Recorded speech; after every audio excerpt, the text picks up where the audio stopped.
pengertian hukum acara peradilan tata usaha negara. Hukum acara PT-UN adalah seperangkat peraturan-peraturan yang memuat cara bagaimana orang harus bertindak terhadap dan di depan muka pengadilan, serta cara pengadilan bertindak satu sama lain untuk melakukan penegakan peraturan HAM. Acara PT-UN disebut juga dengan hukum acara peradilan administrasi negara. Selanjutnya ada sejarah peradilan tata usaha negara. Berawal dari masa Hindia Belanda, di mana pada masa itu tidak dikenal peradilan tata usaha negara, tapi dikenal dengan sistem administrasi Berok.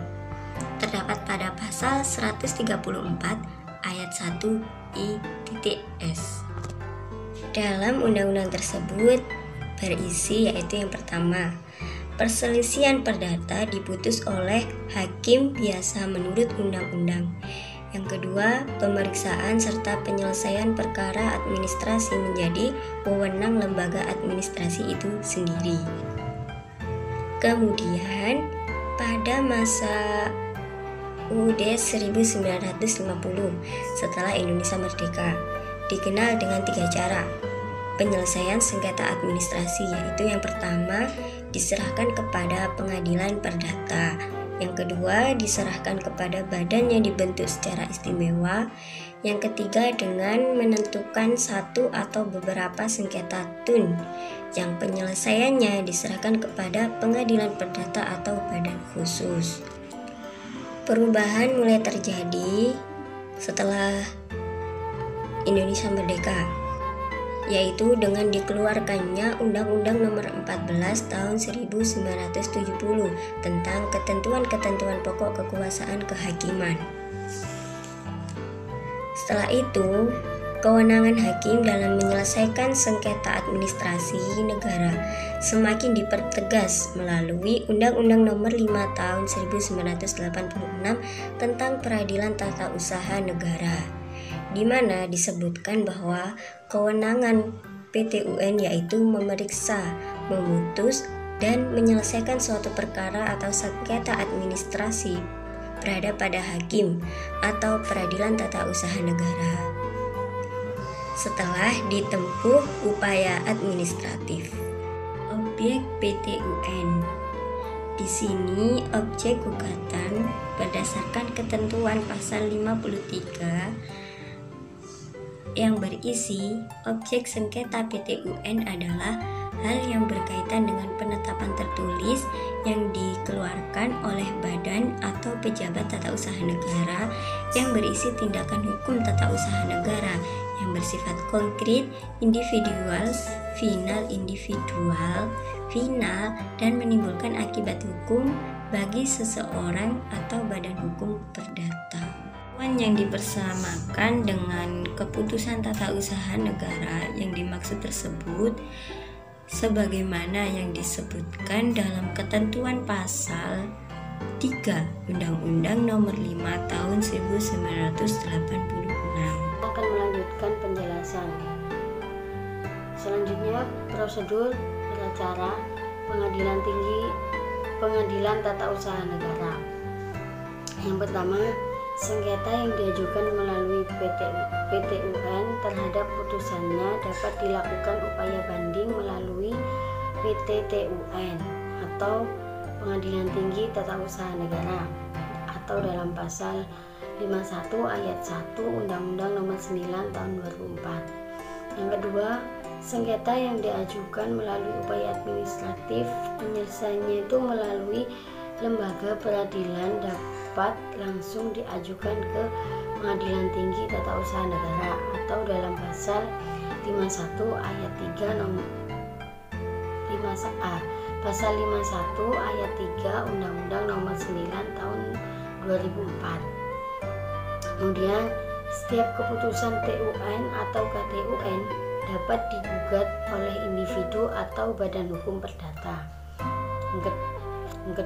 Selanjutnya, gugatan dapat diajukan melalui dua cara. Yang pertama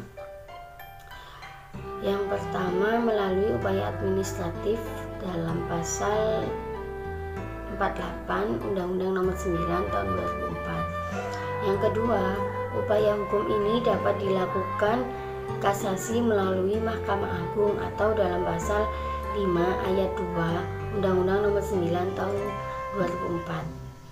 Kemudian PT UN mempunyai kompetensi menyelesaikan sengketa tata usaha negara di tingkat pertama, sedangkan Pengadilan Tinggi Tata Usaha Negara atau PTTUN untuk tingkat bandingnya.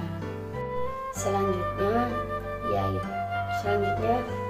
tentang tenggang waktu pengajuan gugatan.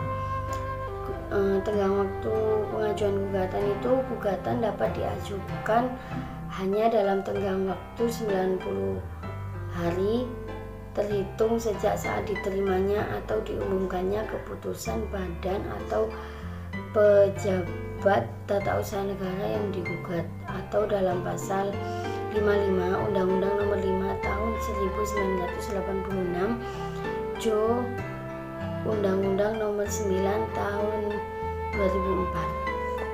Yang selanjutnya yaitu kewenangan PTUN dalam Undang-Undang Administrasi Pemerintahan. Yang pertama, kewenangan PTUN tidak hanya memutus batal atau tidak sah, tetapi juga dapat mengubah, mencabut, membatalkan, menyatakan batal demi hukum, dan menyatakan tindakan administrasi pemerintah merupakan perbuatan melawan hukum dan ganti rugi. Yang selanjutnya yaitu keputusan yang harus melalui upaya administrasi sesuai pasal 48 Undang-Undang Nomor 5 Tahun 1986 junto Undang-Undang Nomor 9 Tahun 2004 merupakan kewenangan PT TUN dengan RUU AP, bukan lagi kewenangan PT TUN sebagai pengadilan tingkat pertama, melainkan menjadi kewenangan PT UN. Yang selanjutnya yaitu kompetensi peradilan TUN. Kompetensi atau kewenangan suatu badan pengadilan untuk mengadili suatu perkara dapat dibedakan atas dua kompetensi. Yang pertama yaitu kompetensi absolut, yang kedua kompetensi relatif. Kompetensi absolut adalah kewenangan pengadilan untuk mengadili suatu perkara menurut objek, materi, atau pokok sengketa. Jadi, kompetensi absolut adalah mengadili sesuatu yang sifatnya khusus. Nah, kompetensi absolut pengadilan TUN diatur dalam pasal 1 angka 10 Undang-Undang Nomor 51 Tahun 2009 tentang perubahan kedua Undang-Undang Nomor 5 Tahun 1986 tentang peradilan tata usaha negara. Yang kedua, kompetensi relatif, di mana kompetensi relatif ini adalah kewenangan pengadilan untuk mengadili suatu perkara sesuai dengan wilayah hukumnya. Jadi ketika semisal ada PHK ya, di wilayah Bandung, maka itu diadili di daerah Bandung gitu. Kompetensi relatif diatur dalam pasal 6 Undang-Undang Nomor 5 Tahun 1986 tentang peradilan TUN, sebagaimana telah diubah dengan Undang-Undang Nomor 9 Tahun 2004 dan Undang-Undang Nomor 51 Tahun 2009.